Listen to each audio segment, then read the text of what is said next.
민수기 11장 10절에서부터 15절까지의 말씀 다 찾으셨나요? 민수기 11장 10절에서부터 15절까지 같이 우리 한 목소리로 함께 봉독하도록 하겠습니다. 같이 읽겠습니다.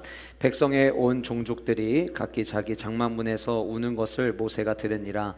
이러므로 여호와의 진노가 심히 크고 모세도 기뻐하지 아니하여 모세가 여호와께 여짜오되 어찌하여 주께서 종을 괴롭게 하시나이까? 어찌하여 내게 주의 목전에서 은혜를 입게 아니하시고 이 모든 백성을 내게 맡기사 내가 그 짐을 지게 하시나이까? 이 모든 백성을 내가 배웠나이까? 내가 그들을 낳았나이까? 어찌 주께서 내게 양육하는 아버지가 젖먹는 아이를 품듯 그들을 품에 품고 주께서 그들의 열조에서 맹세하신 땅으로 가라 하시나이까? 이 모든 백성에게 줄 고기를 내가 어디서 얻으리이까? 그들이 나를 향하여 울며 이르되 우리에게 고기를 주어 먹게 하라 하온즉 책임이 심히 중하여 나 혼자는 이 모든 백성을 감당할 수 없나이다. 주께서 내게 이같이 행하실진대 구하옵나니 내게 은혜를 베푸사 즉시 나를 죽여 내가 고난당함을 내가 보지 않게 하옵소서. 아멘. 아멘.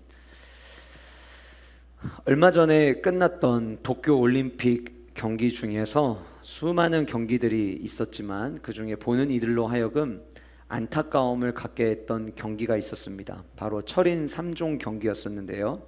마지막 결승선을 통과한 수많은 선수들이 결승전에 쓰러지고 실신하기도 하고 어떤 선수들은 구토하는 모습을 중계팀을 통해서 고스란히 전달되기도 하였습니다.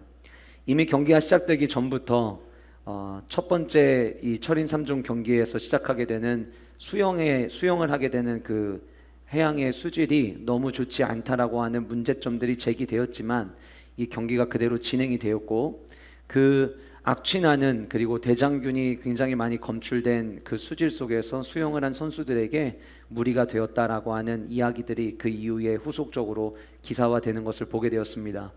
물론 더러운 물도 한몫했겠지만 원래는 철인 3종 경기가 20도 중반의 온도에서 경기를 할 수 있는데 그때 당시에 일본의 날씨가 30도를 웃도는 날씨여서 선수들이 그 무더운 날씨에서 뛰는 그 자체만으로도 굉장히 쉽지 않았을 것이다 라고 전문가들은 이야기하는 것을 듣게 되었습니다.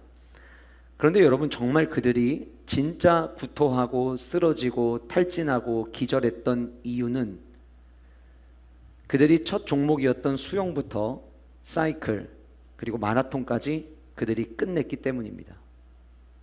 최선을 다해서 자기에게 주어진 그 경주를 다 했기 때문에 그 선수들이 마지막에 탈진했다라고 하는 것입니다. 오늘 이 시간 예배에 참석하는 여러분들 가운데 오늘 말씀의 제목을 보시고 야, 이거 딱 내 얘긴데 라고 생각하는 분들이 계실 수도 있으리라 생각이 되어집니다. 죽는 것이 낫겠다고 말하는 이들, 이것이 만약에 여러분들의 이야기처럼 지금 다가오셔서 예, 그렇습니다, 저 이렇게 살 바에는 차라리 죽는 게 낫겠습니다 라고 말하고 싶으시거나 그런 분들이 안 계시기를 원하지만 혹여 여러분들 가운데 너무 지쳐서 내가 오늘 주일 예배까지만 나가고 나도 삶을 포기하겠다 라는 생각을 가지신 분들이 어쩌면 계실지도 모를 것 같아요. 저는 오늘 말씀을 시작하면서 만약 여러분들 마음속으로 그런 생각을 가지고 계신 성도님들이 계시다면 주님의 이름으로 축복하며 말씀을 시작하고 싶습니다. 왜 여러분들을 축복하냐면 여러분들이 지금 죽을 만큼 힘들다라고 고백을 하신다면 그 고백은 여러분들이 오늘 예배 자리에 나오는 이 직전까지 여러분들은 각자의 주어진 삶 가운데 최선을 다했다는 증거이기 때문입니다. 그래서 여러분들은 충분히 축복받을 자격이 있으시고 그리고 말씀을 통하여 격려받을 자격이 있다고 저는 생각을 하는 것입니다. 우리는 삶을 열심히 살아가다 보면 이런 탈진의 현상에 이르게 됩니다. 물론 여름철 무더위 때문에 우리가 탈진을 경험할 수도 있지만 사실 그 무더위의 탈진은 시간이 지나고 물을 많이 마시고 좋은 음식을 먹으면 해결이 됩니다. 문제는 뭐냐면 우리는 하나님을 믿는 성도이고 우리는 영적인 존재로 우리는 살아가야 한다라고 하는 것입니다. 영적인 삶에 우리가 탈진을 경험하면 인생 사는 맛도 나지 않고 하나님 앞에 나와서 예배하는 것조차도 우리 안에 기쁨과 즐거움이 없이 예배하게 된다라고 하는 것이죠. 그래서 오늘 저는 이 시간에 말씀을 통하여서 여러분들의 삶 가운데 내가 지금 겪고 있는 이 탈진이 어디에서부터 시작됐는가를 함께 말씀을 통해 점검하는 시간을 가지려고 합니다. 너무 탈진하여서 차라리 죽는 게 낫겠다라고 고백하는 경우를 가리켜서 번아웃 증후군이라고 부릅니다. 완전히 소진된 상태를 의미하는 것이죠.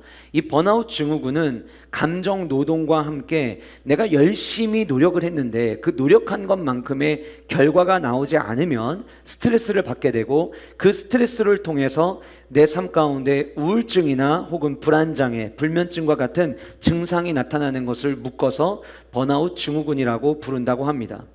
중요한 것은 이 번아웃이 내 삶 가운데 나타나기 시작을 했을 때 그때 빨리 점검하고 대처하지 않으면 스스로 목숨을 끊는 위험한 요소들이 드러나기 때문에 우리가 내가 지금 번아웃되어 있는 것은 아닌지 돌아보는 것은 매우 중요하다고 하는 것입니다.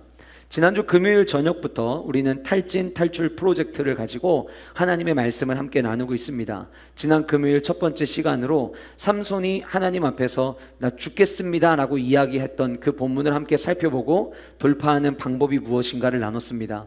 혹 여러분들 가운데 지난 금요일 저녁에 현장에 와서 말씀을 듣지 못하신 분들은 오늘 3부 예배가 끝나고 난 이후에 교회 단톡방에 지난 금요일 저녁 설교 영상을 여러분들에게 공개할 것입니다. 여러분들 꼭 보시고 이번 이 4번에 걸쳐서 진행되는 이 말씀들을 통해서 우리 모두가 우리의 영혼이 회복을 경험하는 귀한 시간이 될 수 있기를 간절히 소원합니다.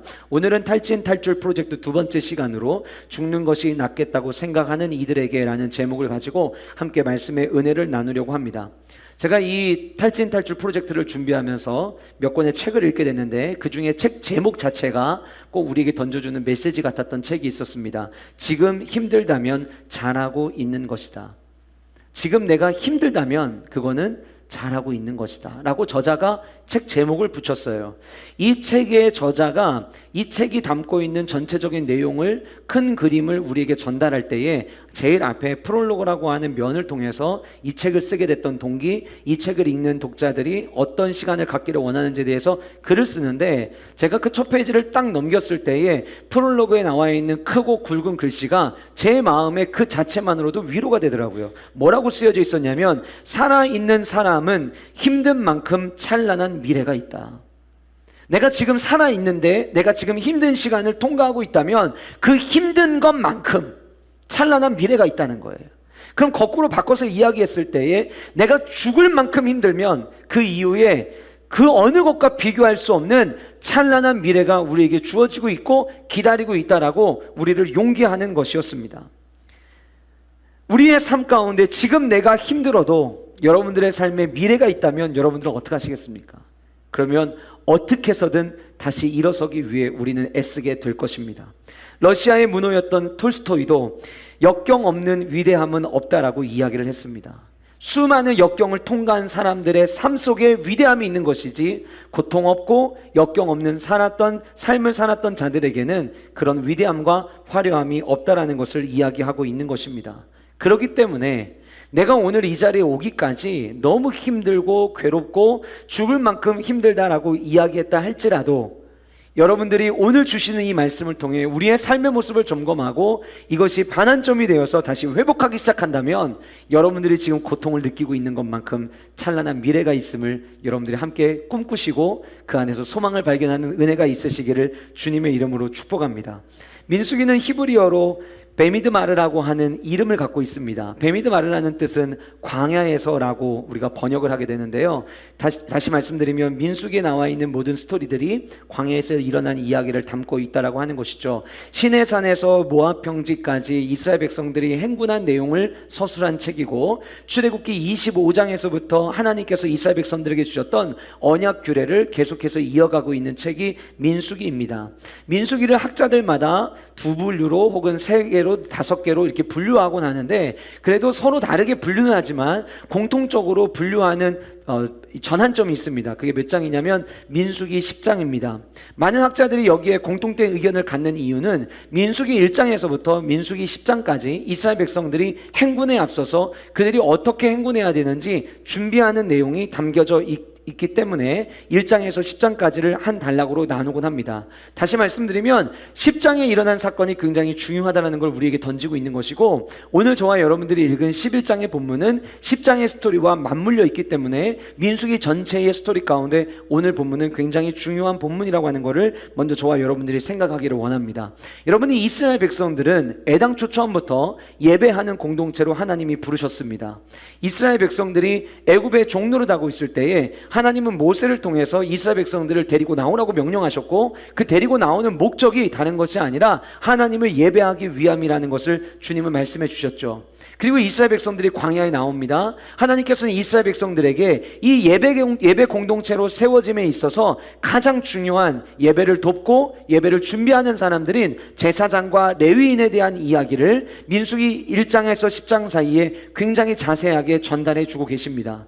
예배 공동체에게 예배에 대한 가르침을 주신다라고 하는 것은 이스라엘 백성들에게는 너무나 소중한, 그들이 마음에 새겨야 될 스토리라고 하는 것이죠. 그렇게 예배를 어떻게 준비해야 되는가에 대한 이야기가 나오고 난 다음에 9장에 들어가면 이스라엘 백성들이 두 번째 유월절 절기를 지키는 스토리가 등장을 합니다. 이스라엘 백성들에게 두 번째로 유월절을 지킨다라고 하는 것은 굉장히 의미가 있습니다. 첫 번째 유월절은 언제였나요? 첫 번째 유월절은 이스라엘 백성들이 바로에게서부터 벗어나서 10가지 재앙이 애굽 땅에 임할 때에 마지막 10번째 재앙, 모든 가정이 장자가 죽는 이 사망의 권세가 지배하고 있는 그때에 이스라엘 백성들은, 우리 유월절이라는 단어가 가지고 있는 의미가 건너가다, 패스되어지다라고 하는 의미를 갖고 있거든요. 그 이스라엘 백성들의 가정만 이 죽음의 사망 권세가 건너가는 것을 기념했던 절기가 유월절입니다. 하나님은 유월절의 절기를 너무나도 중요하게 여기셔서 9장 13절 말씀해 보시면 이 유월절을 지키지 않는 사람들은 이스라엘 백성에서 끊어지게 할 것이다 라고 말씀하신 만큼 유월절 절기를 중요하게 여기셨습니다. 무슨 이야기냐면 하나님이 너희들의 생명을 보호하셨고 너희들이 사망 권세에 지배당하지 않고 넘어갈 수 있도록 은혜를 주신 이가 하나님이라고 하는 이 사실을 이스라엘 백성들이 기억하기를 하나님은 원하셨던 거예요. 그랬던 그 첫 번째 유월절이 지나서 9장에서 두 번째 유월절을 지키게 됩니다. 자, 그러면 이스라엘 백성들의 마음에는 어떤 생각으로 유월절 절기를 지키게 되냐면 1년 전에 모든 가정에 곡소리가 가득할 때에 하나님께서 주님을 믿고 주님을 따르는 우리 민족에게는 그 사망 권세를 건너뛰게 하셨던 이 은총을 머릿속에 생각했을 것이고, 그리고 지난 1년의 시간 동안 우리가 여기까지 도착하기까지 하나님께서 어떤 은혜를 주셨는가를 그들이 떠오르면서 이제 우리가 시내 산을 떠나 모압 평지를 향해 나아가는 이 모든 과정 가운데 하나님이 또 우리를 지난 1년처럼 지켜주시겠구나라고 하는 위안과 위로와 그리고 용기를 얻는 시간이 아마 되었으리라 생각이 되어집니다. 그것이 이스라엘 백성들에게 주어졌던 두 번째 유월절이었어요. 근데 그 두 번째 유월절을 절기를 지키고 나서 하나님은 그래 맞아, 내가 너희들을 보호할 거야, 내가 너희와 함께 할 거야 라는 것을 바로 구름기둥으로 보여주십니다. 여러분, 이스라엘 백성들에게 구름기둥은 두 가지 의미를 상징합니다. 첫 번째로 하나님이 내가 너희들을 보호하겠다라고 하는 하나님의 따스함입니다. 광야는 특징을 갖고 있는데 낮에는 굉장히 덥고 밤에는 굉장히 추운 곳입니다. 이스라엘 백성들이 그 광야를 200만 명이 그늘 하나 없는 광야를 걸어가기 위해서는 하나님의 돌보심과 하나님의 보호하심이 절대적으로 필요했는데 하나님은 그때마다 구름 기둥을 통해서 이스라엘 백성들이 갈 수 있는 길을 열어주셨어요. 유월절 절기를 지켰습니다. 유월절 절기가 끝나자마자 하나님께서는 구름 기둥으로 자기들을 보호하신다는 것을 보여주셨어요. 그래서 구름 기둥은 첫 번째로 하나님의 보호하심을 의미합니다. 두 번째로 구름 기둥은 하나님이 우리와 함께 하신다는 임재에 대한 사인이요 확신이었습니다. 구름 기둥을 볼 때마다 이스라엘 백성들은 위안을 삼았을 겁니다. 구름 기둥을 볼 때마다 안도의 한숨을 내쉬었을 겁니다. 왜냐하면 하나님이 지금도 우리와 함께 하시다는 것을 눈으로 보고 있었기 때문인 것이죠. 그렇게 이스라엘 백성들이 유월절 절기를 지나고 그리고 구름 기둥을 통해 하나님의 은혜를 경험하는 것까지 맞춰졌는데, 그리고 나서 등장하는 스토리가 오늘 본문의 이제 이야기의 시작점인 10장에서부터의 이야기가 시작이 됩니다. 이들이 출발하기 앞서서 하나님은 나팔 신호를 가르쳐 주시고, 나팔이 2번 불 때, 하나 불 때, 짧게 불 때, 길게 부를 때 어떻게 전진해야 되는지에 대한 이야기를 다 가르쳐 주시고 난 이후에 이스라엘 백성들의 행군이 시작이 되는데, 성경은 그 이스라엘 백성들이 행군을 시작하고 3일이 지났을 때에 그들이 원망하기 시작했다고 우리에게 이야기하고 있습니다. 하나님의 돌보심이 여전히 있습니다. 3일 길을 가는 동안 구름 기둥이 여전히 있었고, 우리가 출애굽기의 말씀을 통해서 이미 살펴봤던 것처럼 하루도 거르지 않으시고 하나님은 이스라엘 백성들에게 만나를 제공해 주셨습니다. 하나님이 지금 우리와 함께 하시고 우리를 돌보고 계시다는 것을 목격하고 있었음에도 불구하고 그들은 원망하기 시작을 했던 것입니다. 여러분, 우리가 기억해야 될 것이 있습니다. 원망은 하나님께서 일하시는 것까지도 무기력하게 만들 수 있는 힘을 갖고 있다는 것입니다. 그래서 우리가 원망하면 안 되는 거예요. 여러분, 한 가지 한번 예를 들어보겠습니다.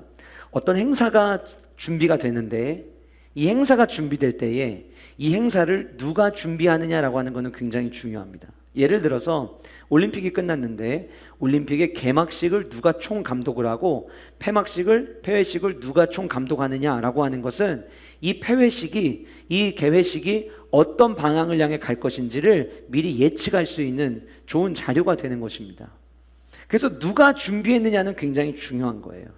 여러분, 이스라엘 백성들의 행진 누가 준비하셨냐면, 누가 전체적으로 기획하셨냐면, 누가 이 모든 이스라엘 백성들의 행진을 총 책임지고 계시냐면 하나님께서 준비하시고 하나님께서 책임지셨어요.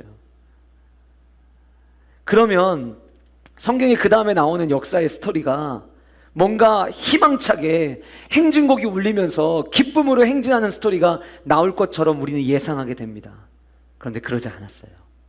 하나님이 준비하신 행진이었음에도 불구하고 원망의 소리가 들어오기 시작하면서 전혀 예상하지 못했던 상황으로 스토리가 전개되기 시작을 합니다. 먹을 것 때문에 그들이 불평하기 시작합니다. 성경에 보니까 이들이 어떻게 불평했냐면, 애굽에서는 값없이 생선과 오이와 참외와 부추와 파와 마늘을 먹었다라고 그들이 고백합니다. 여기서 우리가 짚어야 될 단어가 있습니다. 값없이라는 단어입니다. 정말 그들은 값없이 얻었나요? 아닙니다. 종노릇하고 뼈 빠지게 고생해서 얻은 것 가지고 겨우겨우 먹고 살았었습니다. 그런데 원망이 들어오기 시작하니까 자기들이 지나왔던 과거에 대한 역사적 사실마저도 왜곡하기 시작하는 모습을 이스라엘 백성들이 보이기 시작을 했습니다. 오늘 본문의 내용을 보시면, 오늘 저와 여러분들이 10절에서부터 읽었는데 8절과 9절 말씀에 하나님께서 이스라엘 백성들을 섬세하게 돌보셨던 만나에 대한 이야기가 등장을 합니다. 그 만나에 대한 이야기가 등장하고, 오늘 저와 여러분들이 읽었던 본문 속에서 이스라엘 백성들이 우는 소리가 들리기를 시작을 하면서 이 스토리의 마지막 모세의 반응은 15절의 반응으로 끝이 납니다. 그 모세의 반응이 무엇이었습니까? 주님, 제가 주님께 구할 게 하나 있습니다. 제게 은혜를 베풀어 주셔서. 어떤 은혜요? 나를 이 자리에서 즉시 죽여 주시옵소서. 지금 모세가 완전히 탈진을 해버린 거예요. 너무 힘들어서 하나님 앞에 뭐라고 고백하고 있냐면, 저 차라리 지금 여기서 즉시 죽여주십시오. 제가 얼마 전에 둔산동에서 사역하는 한 목사님에 대한 목사님 통해 이야기를 들었어요. 교회에 어른들이 많이 계셔서 어른들 신방을 가시는데, 둔산동에 큰 평수에 사는 어른들이 신방 갔을 때 이렇게 이야기하더래요. 집 좋은 것도 필요 없고 평수 넓은 것도 필요 없고 그냥 죽을 때까지 건강하게만 좀 있었으면 좋겠다고. 죽고 싶어도 맘대로 죽지도 못한다고. 예전에 저희 할머니도 그러셨거든요. 죽고 싶은데 맘대로 죽지도 못한다고. 나이가 들어서 더 이상 살아갈 힘이 없어서 죽는 것조차도 내 힘, 내 뜻대로 할 수가 없어요. 수많은 사람들이 좌절과 절망을 경험하고 이러다 죽겠구나라고 싶을 때 세상에 의해서 죽임당하기보다는, 더 이상 지쳐서 죽임당하기보다는 내가 스스로 죽는 게 낫겠구나. 그래서 오늘 또 수많은 사람들이 자살을 선택합니다. 여러분들 가운데도 코로나19 언제 끝날지 모르는 상황 가운데 더 확진자가 계속해서 늘어나기 시작을 하고, 이 4단계가 언제까지 갈지 모르는 상황에서 9시까지만 자영업을 해야 되는 상황 속에서 더 이상 돌파구가 보이지를 않고 내가 사업을 하는데 사업하는 것도 쉽지가 않고, 또 무더운 날 밖에서 일하시는 분들 마스크 쓰고 계속해서 활동하는 것이 너무나도 지쳐서 이러다가 이젠 죽겠구나, 완전한 탈진 상태에 있는 분들이 어쩌면 여러분들 가운데도 계시는지 모르겠어요. 그런데 말씀은 늘 우리에게 돌파구를 가르쳐 줍니다. 말씀은 늘 우리에게 소망을 가르쳐 줍니다. 오늘 이 말씀 속에는 왜 모세가 이 죽기 직전까지 가는 탈진을 경험할 수밖에 없었는지 오늘 본문은 우리에게 4가지의 단서를 제공합니다.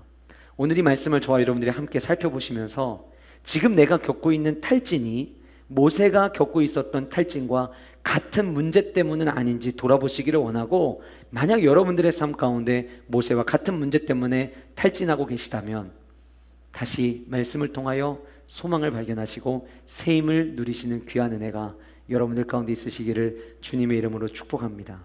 모세는 왜 죽는 것이 낫겠다라고 생각할 만큼 탈진하게 되었는지, 그 첫 번째 우리는 뭘 점검해야 되냐면 어떤 소리를 듣고 있는지 점검해야 합니다.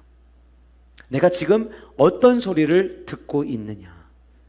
우리 오늘 본문 10절을 함께 보실 텐데, 우리 10절 말씀을 같이 우리 한 목소리로 함께 읽어보도록 하겠습니다. 같이 읽겠습니다. 시작.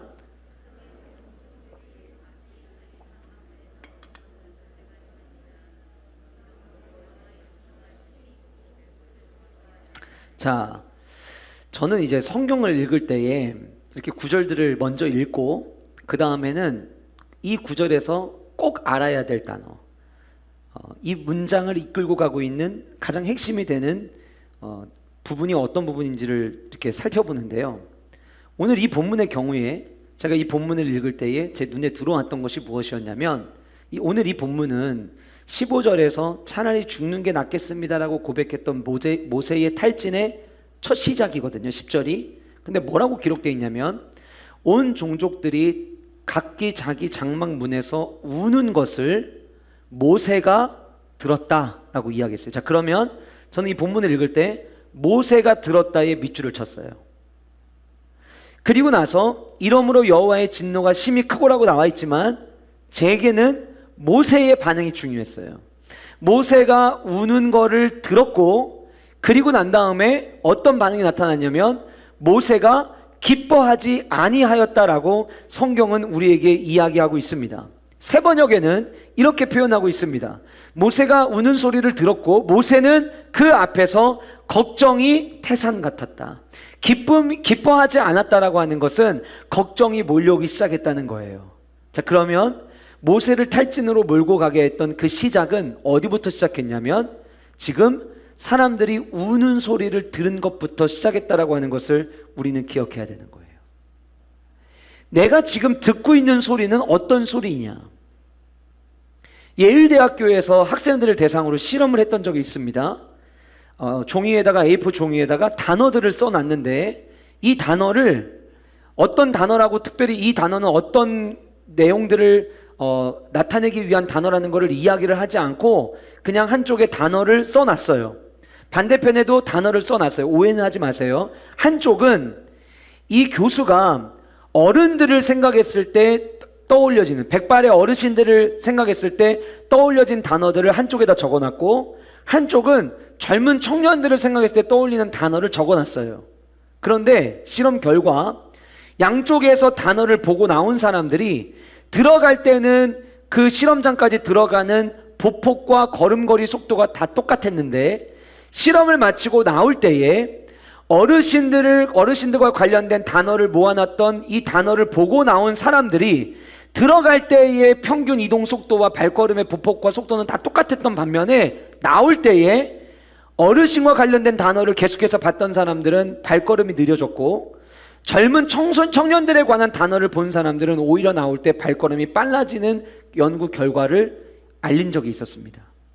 이거는 우리에게 굉장히 중요한 의미를 두는데요.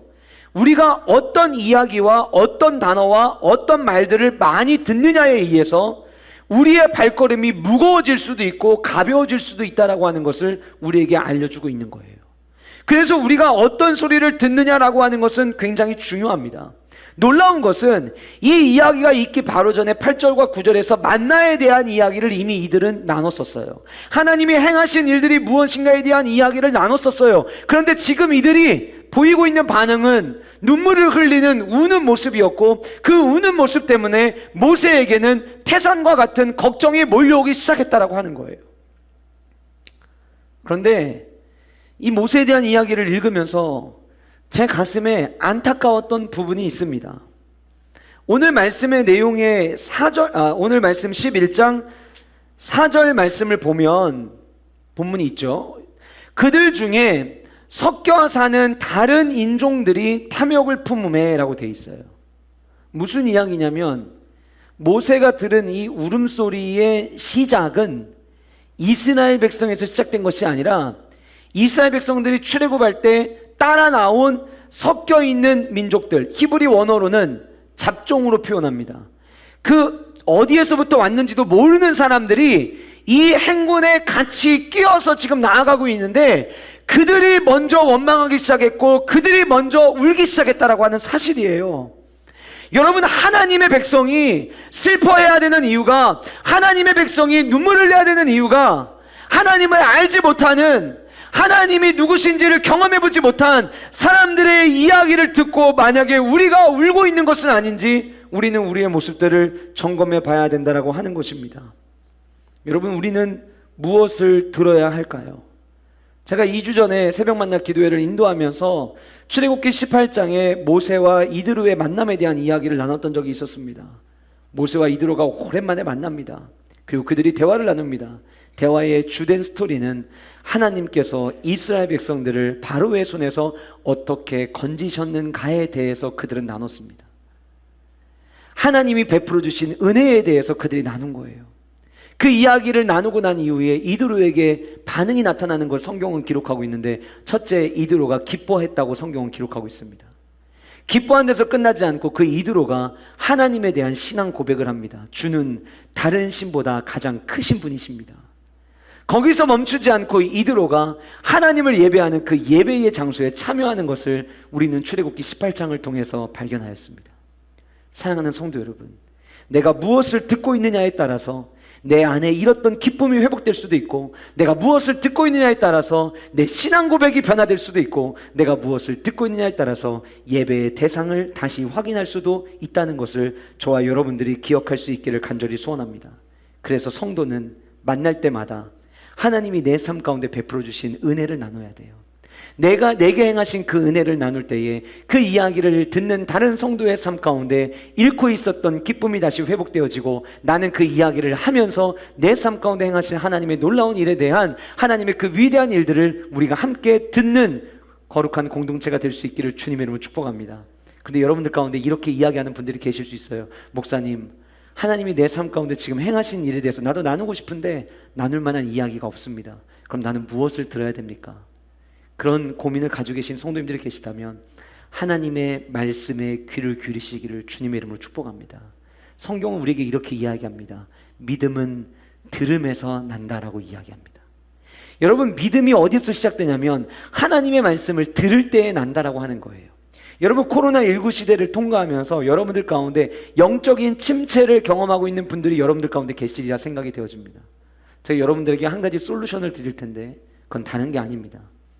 예배의 말씀에 여러분들을 자주 노출하십시오.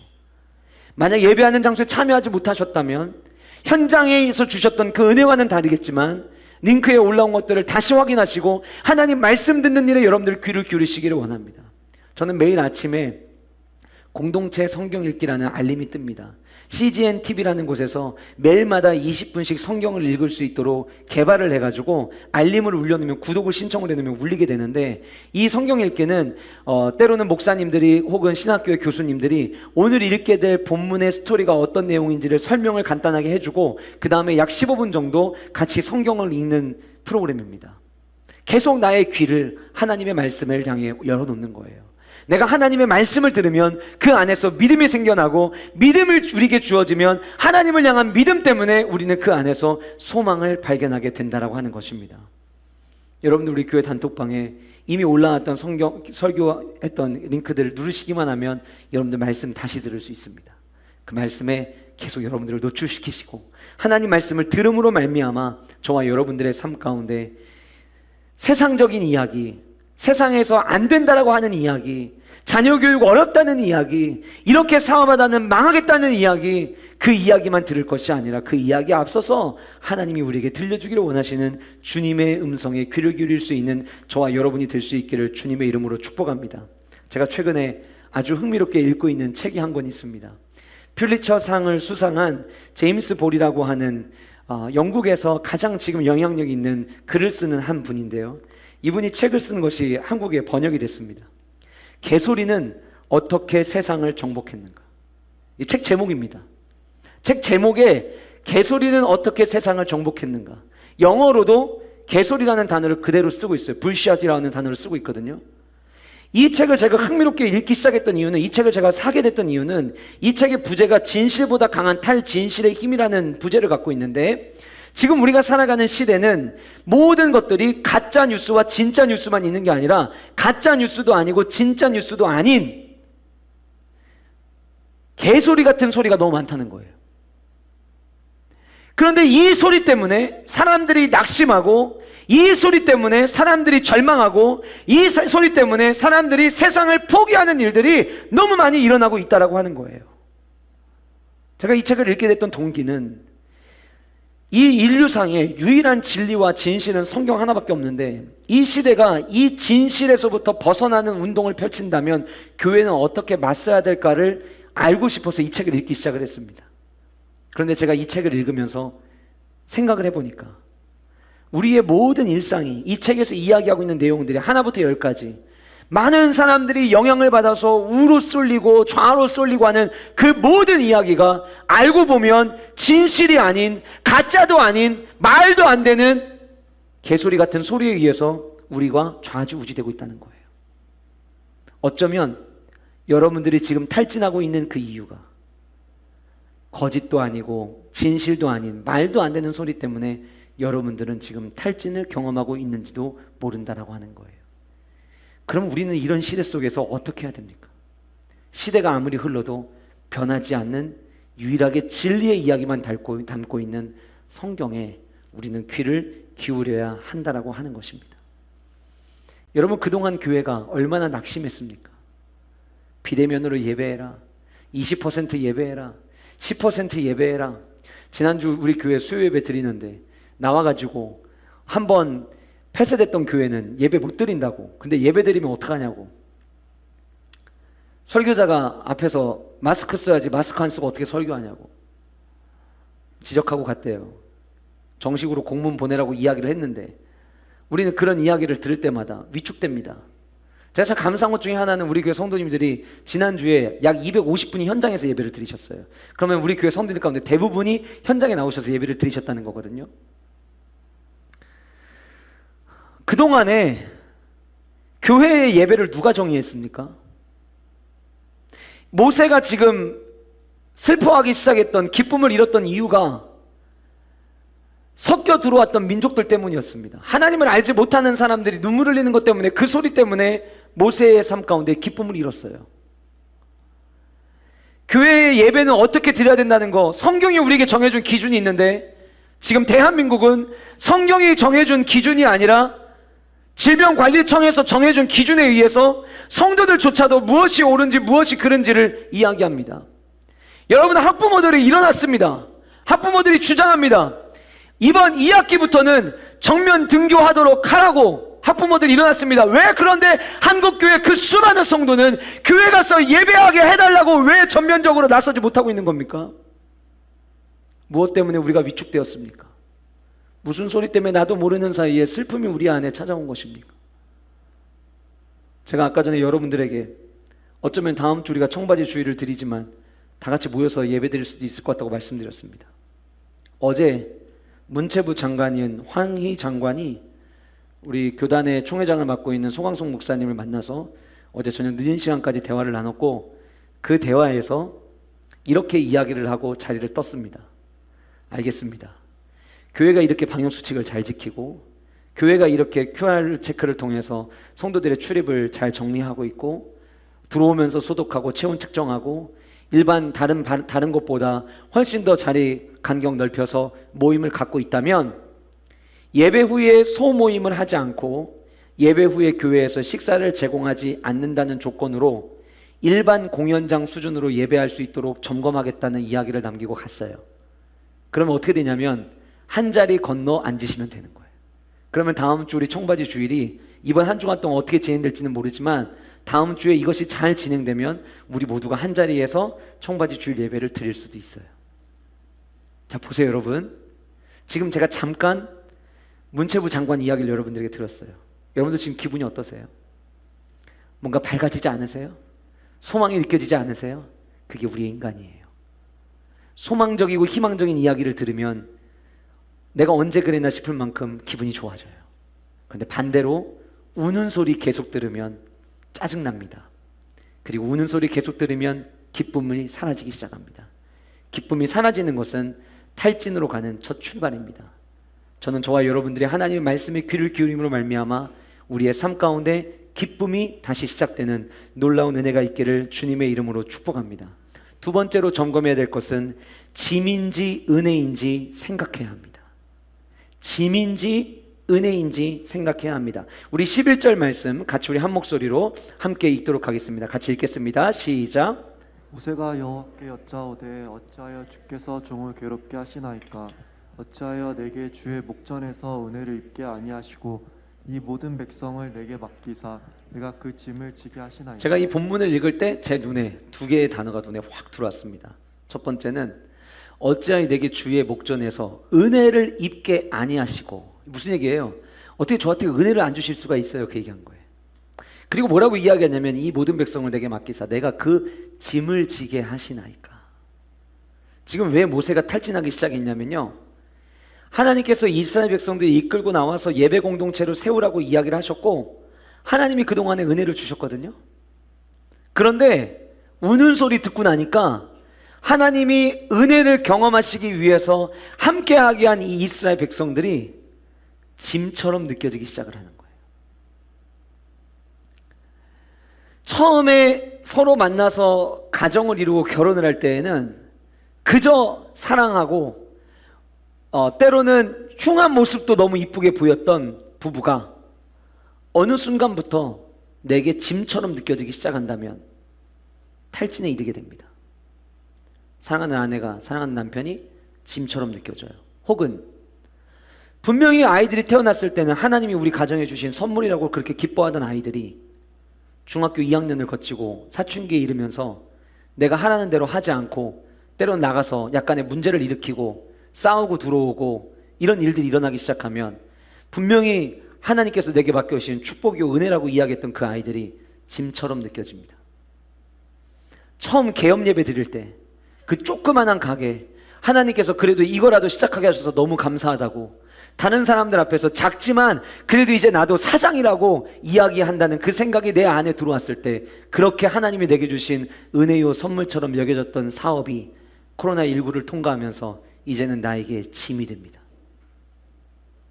가만히 생각해 보면 은혜로 시작했던 것들인데 그것이 내게 짐처럼 느껴지면 그때부터 우리의 탈진은 가속도가 붙게 된다라고 하는 사실입니다.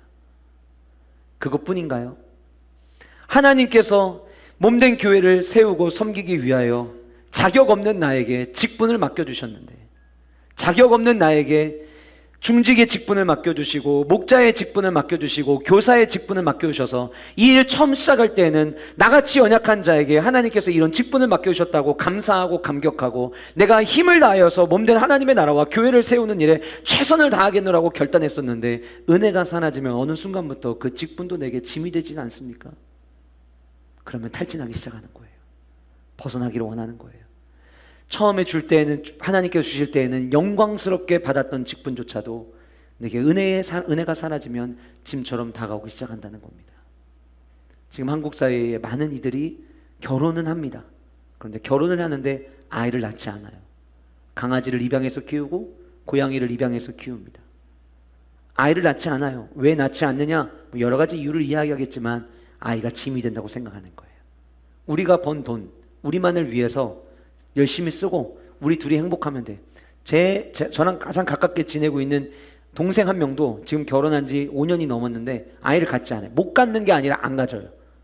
그냥 이대로 살겠대요. 왜 그 고생을 하니에요? 교회를 다니는 성도예요. 그럼에도 불구하고 하나님이 주시는 것들을 은혜로 받지 않고 선물로 받는 것이 아니라 짐으로 여기는 세대가 되었습니다. 근데 성경은 분명히 자녀들 하나님이 우리에게 주신 축복의 선물로 이야기합니다. 성경은 가정을 이루게 하신 부부 하나님이 맺어주신 서로가 서로를 보필하는 배필로서 우리에게 성경은 가르쳐주고 있습니다. 모든 것이 하나님의 은혜인 것이죠. 지난번 우리 교회 울릉도 단기선교팀이 울릉도 다녀오고 나서 토요일에 김신혜 목사님이 전화가 걸려왔어요. 얼마나 감격스러웠는지 있었던 이야기들을 하나 둘 다 이야기를 하던 중에 저에게 수요일 저녁 예배 시간에 너무 은혜 많이 받았다는 이야기를 저에게 하면서 어떤 부분이 은혜 받았는지를 나눌 때 저에게 우리 팀들이 특송했던 이야기를 하더라고요. 우리 팀들이 가가지고 찬양을 하면서 은혜라는 찬양을 불렀다고 합니다. 여러분들도 한번 들어보셨던 적이 있을 텐데 이 은혜라는 찬양의 가사가 이렇습니다. 내가 누려왔던 모든 것들이, 내가 지나왔던 모든 시간이, 내가 걸어왔던 모든 순간이 당연한 것 아니라 은혜였소. 아침 해가 뜨고 저녁에 노을, 봄의 꽃향기와 가을의 열매, 변하는 계절의 모든 순간이 당연한 것 아니라 은혜였소. 내가 이 땅에 태어나 사는 것, 어린아이 시절 지금까지 숨을 쉬며 살며 꿈을 꾸는 삶 당연한 것 아니라 은혜였소. 그런데 지금 모세는 이렇게 고백하고 있는 거예요. 내가 누려왔던 모든 것들이, 내가 지나왔던 모든 시간이, 내가 걸어왔던 모든 순간이 은혜가 아니라 짐이었소. 혹시 나의 이야기는 아닌가요? 하나님이 내게 주셨던 은혜였는데, 하나님이 내게 주셨던 선물이었는데 어느 순간 사명감 잃어버리고 하나님의 은혜에서부터 멀어지고 주의 말씀에 귀를 기울이고 있을 때는 그 모든 것이 하나님 앞에 감사의 제목이요 은혜의 제목이었는데 세상의 소리에 내가 귀를 듣고 불평하는 소리, 원망하는 소리에 귀를 열다 보니 나도 모르는 사이에 탈진이 누적되기 시작한 것은 아닌가요? 사랑하는 성도 여러분, 하나님이 우리에게 맡겨주신 모든 것이 은혜임을 고백하는 저와 여러분이 될 수 있기를 소원합니다. 혹시 오늘 이 자리에 오기까지 짐처럼 여겨졌던 것들이 있으시다면 수고하고 무거운 짐진 자들아 다 내게로 와라. 내가 너희를 쉬게 하리라 말씀하시는 그 주님 앞에 눈에 보이지는 않을지라도 여러분들이 앉으셨던 그 자리에 그 짐 다 내려놓고 돌아가시는 은혜가 여러분들에게 있으시기를 주님의 이름으로 축복합니다. 세 번째로 모세가 탈진했던 이유는 너무 앞서 나갔기 때문이었어요. 그래서 내가 지금 탈진하고 있다면 점검해야 될 세 번째는 앞서 나간 것은 아닌지 짚어봐야 한다라고 하는 것입니다. 여러분, 미래에 대해서 예측하는 것 굉장히 중요합니다. 제가 요즘에 읽고 있는 책이 좀 여러 개가 있는데 그 중에 하나가 메타버스라는 책을 제가 읽고 있거든요. 이 시대가 이제 메타버스 시대다. 그래서 미래를 준비해야 된다. 그래서 도대체 메타버스가 뭔가에 대해서 알고 싶은 마음에 책을 읽고 있습니다. 미래를 준비하는 거 굉장히 바람직한 일이에요. 근데 메타버스 책을 읽다 보니까 자꾸 가상의 중요함을 이야기를 합니다. 근데 그 이야기를 계속 들으면 야, 그럼 앞으로 교회 어떡하지? 이런 생각이 먼저 떠오를 수 있어요. 그런데 이 메타버스에 대한 책들을 바라보면서 교회가 할 수 있는 좋은 영적인 유익이 될 만한 도구들이 무엇이 있을까를 생각하면 굉장히 건설적이고 희망찬 이야기들이 많이 나와요. 왜 제가 이런 말씀을 드리냐면 이런 미래를 예측하는 책을 읽고 너무 앞서 나가잖아요. 그러면은 교회 지금 당장 문 닫아야 돼요. 더 이상 교회는 생존할 수 없어요. 언제 그런 결정을 내리느냐? 너무 앞서 나가면 그래요. 코로나19를 통과합니다. 사람들이 온라인 예배에 익숙해집니다. 그랬더니 교계의 어른들 가운데 온라인 교회를 언급하는 분들이 생겨나기 시작했어요. 죄송하지만 너무 앞서 나간 거예요. 근데 우리의 삶 가운데 이런 실수가 너무나도 자주 반복되고 있다라고 하는 것입니다. 아직 일어나지 않은 일에 대해서 염려하는 것, 아직 일어나지 않은 일에 대해서 확대 해석하는 것, 이거를 가리켜서 심리학에서는 파국화라고 부릅니다. 여러분들 가운데 물리치료나 의학을 공부하신 분들이라면 캐테스트로파이징이라는 단어를 아실 텐데, 이 캐테스트로파이징이라는 단어가 이 파국화를 의미하는 거거든요. 근데 이 단어가 갖고 있는 의미가 무엇이냐면 내가 지금 아파요. 그런데 현재의 상황보다 더 나빠질 거를 자꾸 염려하는 거예요. 제가 아산병원에 갔을 때 아산병원 지하에 가면은 서점이 있거든요. 그 서점에 수많은 책들이 있는데 그 앞열은 암 환자들을 위한 책들만 있습니다. 그 암 환자들이 먹어야 될 음식, 어떻게 해야 되는지에 대한 이야기들이 나와 있고, 그 옆에 암 환자들에게 주어지는, 의사 선생님들은 다르지만 똑같이 하는 얘기가 뭐냐면 너무 걱정하지 말라는 거예요. 우울해하지 말아라. 오히려 기뻐해라. 왜요? 수많은 사람들이 암 판정 딱 받으면 뭐부터 생각하냐면 이러다 죽는 거 아니야를 생각하는 거예요. 이게 뭐냐면 파국화예요. 확대 해석하는 거예요. 내가 치료를 잘 받고 있어요. 그런데 원래도 건강한 저와 여러분들도 밥 먹다 보면 소화가 안 될 때도 있고 그러잖아요. 근데 내가 지금 암 치료를 받고 있어요. 항암 치료를 받고 있어요. 소화가 안 돼요. 그럼 어떻게 생각하냐면 평소대로라면은 오늘 그냥 좀 속이 안 좋다고 넘어갈 문제를 항암 치료가 잘못되고 있는 거 아닌가? 확대 해석하는 거예요. 이거를 가리켜서 파국화라고 이야기를 합니다.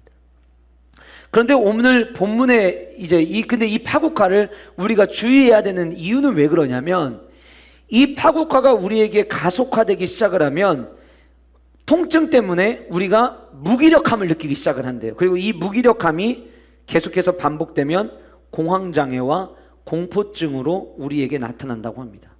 그래서 파국화를 끊는 것은 굉장히 중요한 거예요. 근데 오늘 본문에 보니까 모세가 왜 이렇게 탈진했는가 가만히 살펴보니까 모세에게 파국화의 모습이 드러났다라고 하는 겁니다. 여러분 13절을 우리 같이 함께 읽어보도록 하겠습니다. 13절 말씀 같이 읽겠습니다. 시작.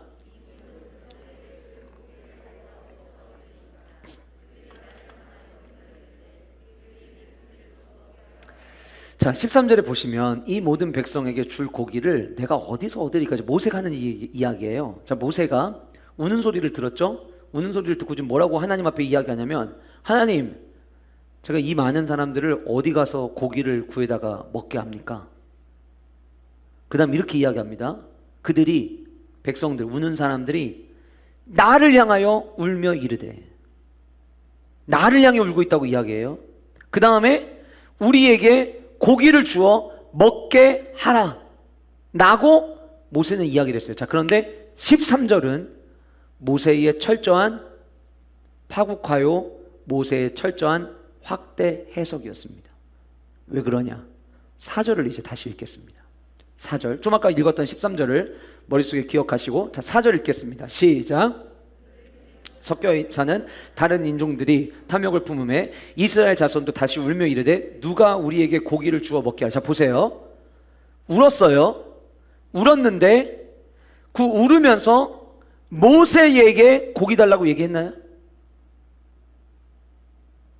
자, 13절 다시 보여주실까요? 13절. 1부 때는 반응이 바로 오셨었는데, 자, 13절 볼게요. 이 모든 백성에게 줄 고기를 내가 어디서 드릴까? 모세예요. 자, 모세는 지금 어떻게 해석을 했냐면, 내가 고기를 얻어서 줘야 되고, 이 사람들이 나를 향해서 울고 있고, 이 사람들이 울면서 고기를 달라고 하고 있다라고 하나님께 말씀을 드렸어요. 근데 실제 팩트는 뭐냐? 4절을 다시 보여주세요. 4절을 보면 이스라엘 백성들이 누가 우리에게 고기를 주어 먹게 하랴.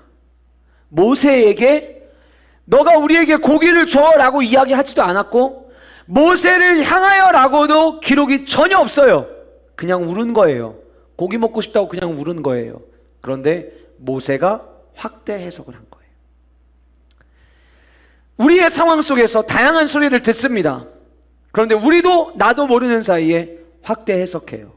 지금 자녀가 그냥 무심코 보인 행동인데 이 모습을 가지고 확대 해석해서 얘가 이대로 나가다가는 잘못되면 어떡하지? 염려합니다. 수많은 사람들이, 경제 전문가들이 미래에 대해서 혹은 주식에 대해서, 가상화폐에 대해서 이야기합니다. 우리나라 수많은 젊은이들이 빚을 내서 가상화폐에 돈을 쏟아붓고 주식을 했는데 지금 멘붕 상태에 빠졌어요. 주식이 빠지기 시작을 하고 가상화폐가 곤두박질 치고 있어요. 그런 상황 속에서 확대 해석을 합니다. 어떤 확대 해석을 하냐? 이러다가는 내가 죽겠구나, 이러다가는 내가 빚쟁이가 되겠구나, 확대 해석해서 스스로 목숨을 끊는 일들이 지금 일어나고 있는 거예요.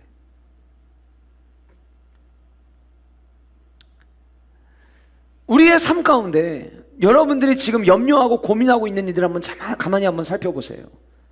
내가 누군가에게 들었던 그 이야기가, 어떤 누군가의 실패담이, 어떤 누군가가 힘들어하는 이야기가 일반적인 게 아닌데, 일반화된 것이 아닌데 마치 그것이 일반적인 이야기며 모든 사람들의 결과가 똑같이 나타나는 것처럼 내가 확대 해석하고 있는 것은 아닌지. 저희 3남매 아이들 중에서 이 확대 해석을 진짜 잘하는 아이가 있습니다. 둘째인데요.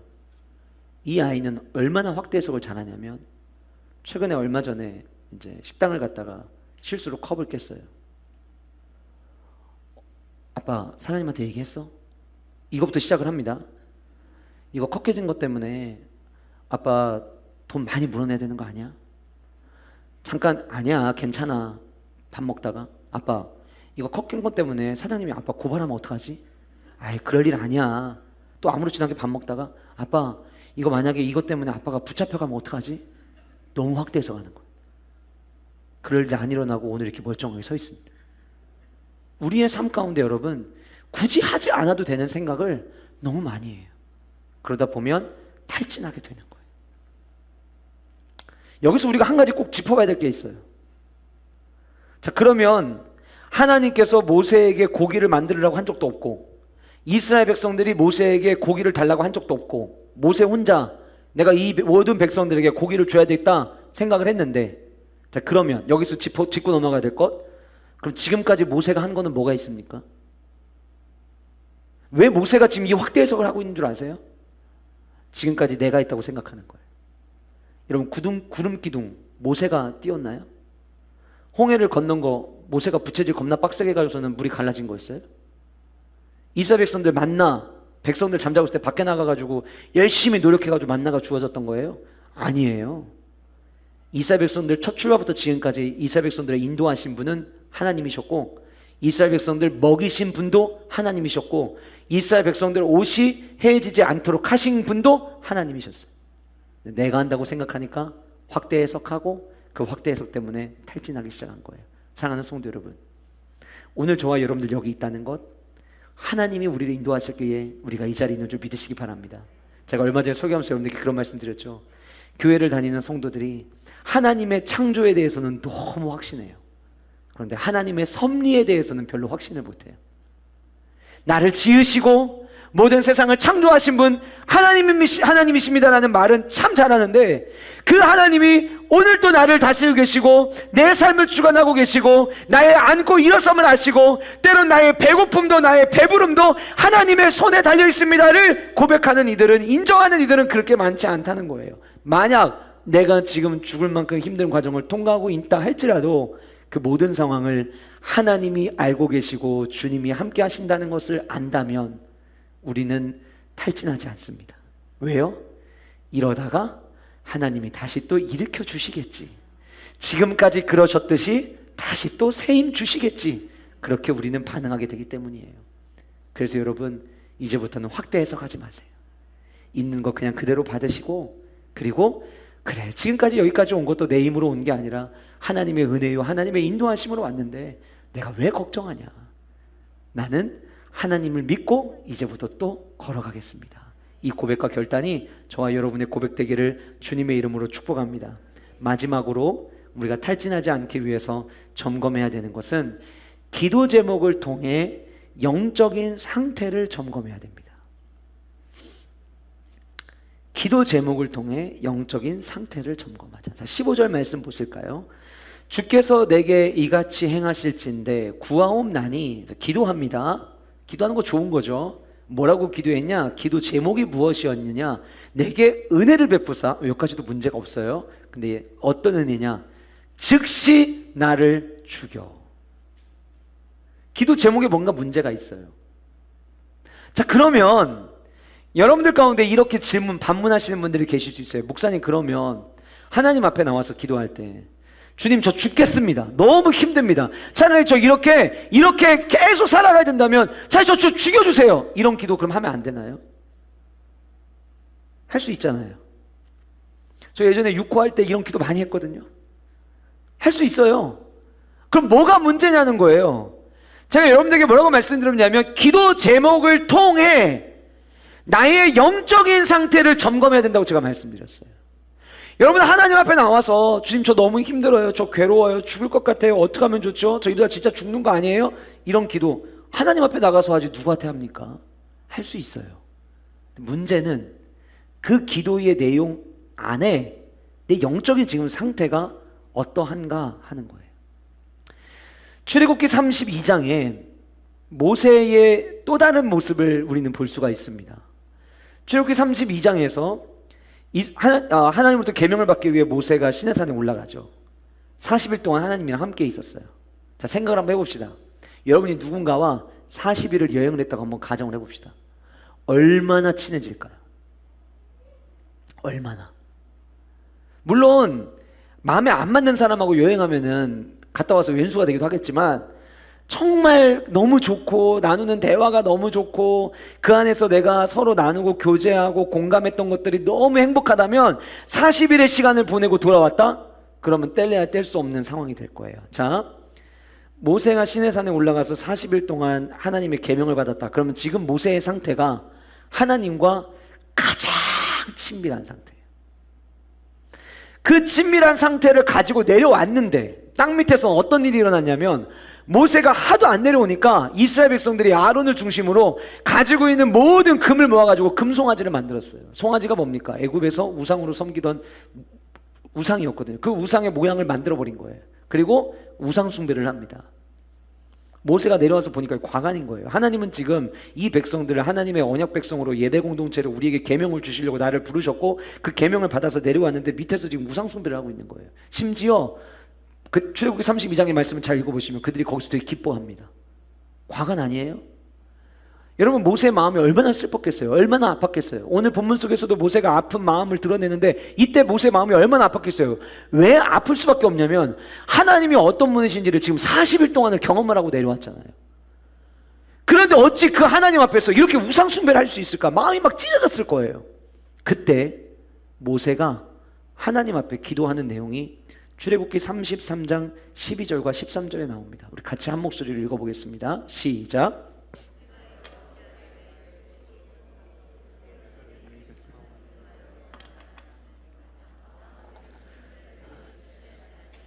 주께서 전에 말씀하시기를 나는 이름으로도 너를 알고 너도 내 앞에 은총을 입었다 하였사온즉 내가 참으로 주의 목전에 은총을 입었사오면 원하건대 주의 길을 내게 보이사 내게 주를 알리시고 나로 주의 목전에 은총을 입게 하시며 이 족속을 주의 백성으로 여기소서. 자, 13절 말씀 잘 보세요. 모세가 지금 내려와서 고백할 때 은총을 입었사오면이라고 얘기해요. 이 은총을 입었다는 이 말이 새 번역으로나 쉬운 성경으로 번역을 하면 어떻게 되는 거냐면 이런 거예요. 하나님 마음 아프시죠? 저도 내려와서 이 모습을 보니까 너무 마음이 아픕니다. 근데 하나님 저하고 친하시잖아요. 이 얘기예요. 하나님 저랑 되게 지금 친하시잖아요. 그쵸? 저만 그렇게 느끼는 거 아니죠? 하나님도 그렇게 느끼시는 거죠. 그리고는 그 다음에 하나님과의 그 친밀함을 무기 삼아서 하나님 앞에 구합니다. 나로 주의 목전에 은총을 입게 하시며 이 족속을 주의 백성으로 여기소서. 무슨 얘기예요? 여러분 지금 원망하고 있는 이때의 민수기의 11장의 이스라엘 백성들의 모습과 금송아지 갖다 놓고 우상숭배 제사하면서 기뻐하고 있는 모습 두 개를 비교하려면 뭐가 더 꼴불견이에요? 지금 금송아지 앞에서 엎드려서 경배하고 있는 게 더 꼴불견 아니에요? 그런데 그때 모세의 상태는 하나님과 친밀했어요. 그러니까 기도가 어떻게 됐냐면 하나님 한 번만 좀 봐주세요. 그리고 하나님 한 번만 좀 은혜를 더 베풀어 주세요. 은총을 베풀어 주세요. 그래서 이 백성들 내가 다시 이끌고 갈 수 있게 좀 해주세요. 포기를 안 해요. 자기도 포기 안 하고 이스라엘 백성들도 포기 안 해요. 그런데 오늘 본문은 기쁨이 사라지고 탈진 상태에 이르기 시작을 하니까 하나님 앞에 기도는 하는데 뭐라고 기도하냐면 저 더 이상 이 사람들 데리고 못 가겠습니다. 저 그냥 죽여주세요. 어떤 일이 일어났냐면요, 우는 소리를 듣고 마음에 슬픔이 찾아오기 시작을 하면서 그리고 모세의 삶 가운데 하나님의 은혜가 아니라 짐처럼 여겨지기를 시작을 하면서 하나님과 멀어지기 시작을 한 거예요. 그러니까 기도 제목이 바뀐 거예요. 리폼드 신학교에서 설교학을 가르치셨던 스티븐 브라운 교수님이라는 분이 은퇴를 하셨는데 은퇴하시고 난 이후에 책을 쓰셨습니다. What Was I Thinking? 이라는 책인데, 이 책의 부제가 어떻게 적혀져 있냐면 다 알았다고 생각한 이후에 내가 배운 것들이라는 부제를 담고 있어요. 그러니까 학교에서 학생들을 가르쳐서 내가 다 알고 있다고 생각했는데 은퇴하고 나서 한 명의 성도로서 내가 살아가다 보니까 내가 다 안 게 아니었구나. 그 내용을 쓴 책이에요. 이 책 내용 안에 이 스티븐 브라운 교수가 하나님과의 친밀함이 무엇인가에 대해서 정리를 해놨습니다. 하나님과의 친밀함이 있을 때에 우리의 기도 제목이 바른 기도가 나온다면 우리도 하나님과 친밀해야 되잖아요. 그럼 뭐가 하나님과의 친밀함이냐? 첫 번째로 하나님께 속해 있는가? 지금 내 소속이 누구냐는 거예요. 내가 지금 어디에 속해 있느냐는 거예요. 나는 하나님에게 속해 있느냐 아니면 세상에 속해 있느냐? 하나님이 주인 되시는 왕국에 내가 속해 있느냐 아니면 내가 주인 된 왕국에 내가 속해 있느냐? 이게 친밀함의 첫 번째 점검해야 될 모습이라는 거예요. 두 번째, 자신의 가장 깊은 내면을 보이고 있는가? 내가 힘든 일이 있고 아픔이 있고 때로는 기쁜 일이 있고 또 좋은 소식이 있을 때에 나는 주님 앞에 나와 엎드려서 하나님 제게 감사할 제목이 생겼어요 라고 깊이 하나님 앞에 깊이 이야기하고, 때로 내 안에 아픔이 있을 때 하나님 앞에 와서 엎드려서 눈물을 흘리면서 주님 제가 이 문제 때문에 괴롭습니다 라고 내 마음의 깊은 내면을 하나님 앞에 내놓고 있느냐? 내 안에 기쁜 소식이 있고 슬픈 소식이 있을 때 친정엄마한테 먼저 전화하고 나랑 가장 친한 친구에게 전화해서 고주할 매주할 다 이야기하는 동안 하나님과의 친밀함과 하나님과의 교제가 멀어진 것은 아닌지. 세 번째로, 가장 가까운 관계를 형성하고 있는가? 여러분들 지난 한 주간 동안 여러분들 가장 가까이에 누가 계셨습니까? 만약 누군가가 여러분들에게 당신의 삶 가운데 지금 당신이 가장 가깝게 대하고 있는 것이 무엇입니까? 라고 이야기할 때 여러분들은 무엇을 말할 수 있습니까? 주식을 이야기하시겠습니까? 아니면 여러분들이 열심히 벌고 있는 돈을 이야기하시겠습니까? 아니면 여러분들이 하고 있는 그 일을 이야기하시겠습니까? 아니면은 그 진짜 어떤 누군가의 사람을 여러분들은 이야기하시겠습니까? 하나님과 친밀한 사람은 당신이 가장 가깝게 지금 가까이에 두고 있는 것이 무엇입니까? 라고 물을 때 나는 지금 하나님을 제 옆에 모시고 있습니다 라고 고백할 수 있어야 된다고 하는 거예요. 마지막 네 번째로, 하나님과의 친밀함은 무엇이냐? 언제나 서로 교감하는 것이다. 내 이야기만 하나님께 하는 게 아니에요. 하나님의 마음도 알아야 돼요. 하나님의 마음을 알아가기 위해서 이 나라와 민족을 위한 하나님의 마음, 이 시대를 향한 하나님의 마음, 교회를 향한 하나님의 마음을 아는 거 중요하죠. 근데 여러분 그거는 뒷 문제입니다. 여러분들을 향한 하나님의 마음을 여러분들 알기 위해 노력하셔야 돼요. 지금 예배 생활하고 있는 나의 모습을 향한 하나님의 마음, 내가 자녀를 양육함에 있어서 하나님이 보시는 아버지의 마음, 내가 사업을 경영함에 있어서 이 모습을 바라보시는 하나님 아버지의 마음을 알아가기 위해, 교감하기 위해 애쓸 때에 우리는 비로소 하나님과의 친밀함이 형성된다라고 하는 거예요. 하나님과의 친밀함이 형성될 때에 바른 기도를 우리는 할 수 있습니다. 이 땅에 왔다 간 모든 사람 가운데 하나님과 가장 친밀했던 분이 계십니다. 예수님이시죠. 그래서 우리는 그 예수님을 통해 그러면 친밀함 가운데 있는 하나님의 백성이 할 수 있는 최고의 기도가 무엇인가를 우리는 엿볼 수가 있는데, 예수님은 마태복음 6장 33절에서 너희는 먼저 그의 나라와 의를 구하라고 가르쳐 주십니다. 하나님과 정말 친밀하면 우리의 삶은, 우리의 기도 제목은 먼저 그분의 나라와 그분의 의를 구하는 기도가 먼저 나와야 된다고 하는 거예요. 저는 오늘 여러분들과 함께 모세가 왜 탈진했는지 네 가지를 살펴봤습니다. 어떤 소리를 듣고 있는지 우리가 점검해야 된다. 두 번째, 짐인지 은혜인지 점검해야 된다. 내가 너무 앞서 나가서 좌절을 경험하고 있는 것은 아닌지 점검해야 된다. 하나님과의 친밀함이 내 안에 있는지, 지금 나의 기도 제목은 하나님과의 친밀함에서부터 시작된 것인지 점검해야 된다라는 말씀을 함께 나눴습니다. 말씀을 마무리 짓겠습니다. 우린 누굽니까? 우리는 성도입니다. 구원받은 성도죠. 예수 그리스도의 십자가의 복음을 받은 자들입니다. 예수 그리스도의 십자가를 복음을 선물로 받은 저와 여러분들이라면 우리가 먼저 그의 나라와 의를 구하기 위해서 날마다 쉬지 않고 해야 될 기도가 있다면 그건 무엇일까요?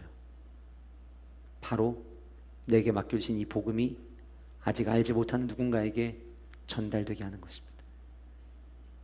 내일 새벽부터 우리는 5일 동안 2021년 셀프 당신은 소중합니다 전도축제를 앞두고 나는 누구를 전도할 것인가 함께 기도하는 시간을 갖게 될 것입니다.